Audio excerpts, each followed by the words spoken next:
May terutin, nalunod ka, natuto pa rin ko.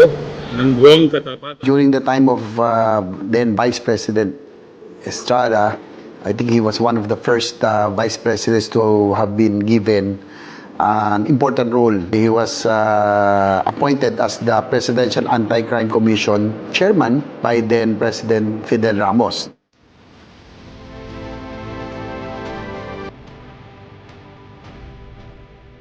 Under his leadership, the PACC took a strong, hands-on approach against crime. My father personally led operations to dismantle kidnapping syndicates and criminal warlords.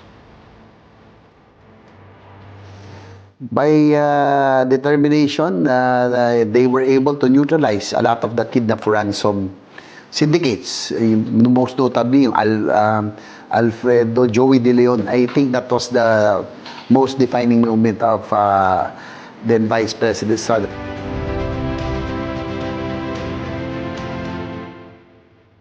Era para sa mahirap wasn't a campaign slogan. It was his guiding principle. He continued visiting poor communities, helping those affected by disasters, and standing up for the marginalized. He wants to be remembered, not for his titles, but for his heart, for fighting for social justice, equality, and the welfare of the poor.